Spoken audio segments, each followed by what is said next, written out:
El imperialismo no ha podido asfixiarnos ni podrá con la revolución bolivariana en ninguno de los campos que nos busque.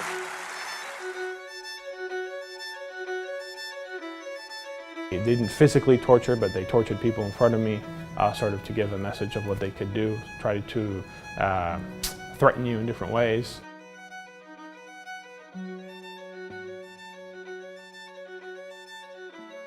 I was straightforward about what I was doing, but as soon as they saw the pamphlets, they realized I was a member of Voluntad Popular, and that's when everything changed. So 2 hours later, they told me I was going to be detained, and it was 4 months in prison. I was in 4 different prisons, 7 different cells, so I was anywhere from sharing with 18 people in a basically like 4 by 5 foot cell to being alone in a cell.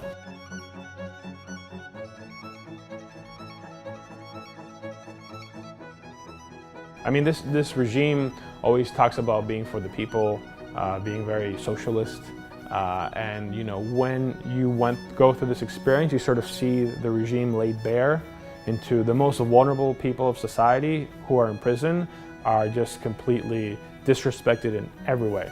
I can't tell you how often you would hear screams out of your cell. I was basically, the best way I can describe it, in a dungeon-like cell with no sunlight. We had a small ray of sunlight that came through. It was very tiny, and it was almost ironic that that small ray of sunlight that came from the roof, it was up top, was because a grenade had exploded like 3 months before, and a grenade fragment had caused that. Maduro inherited this huge concentration of power that started under Hugo Chavez, his predecessor. But what he was able to do was use this enormous concentration of power, extend it and strengthen it, and to be able to commit all sorts of abuses without any check on his power. And there's a brutal crackdown on the streets and against dissent in very broad terms. He's used the intelligence services to go after critics. These critics have been detained. While in detention, they've suffered all sorts of abuses, including torture such as electric shocks, asphyxiation.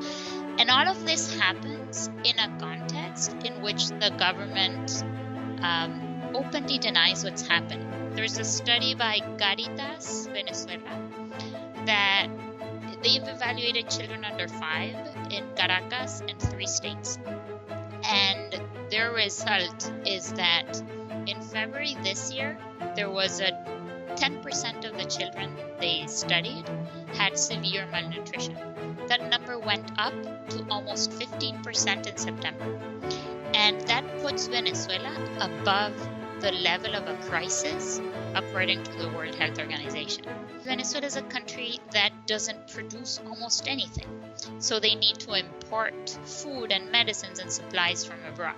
And now the economic crisis is causing the government to not have enough dollars to import everything they need. And that's what's causing largely the shortages.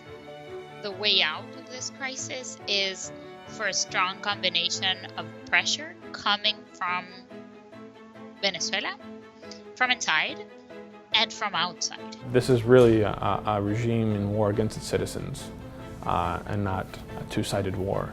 That's really the best way to understand it. So what do people do in a war is really survive. Venezuelans are in survival mode.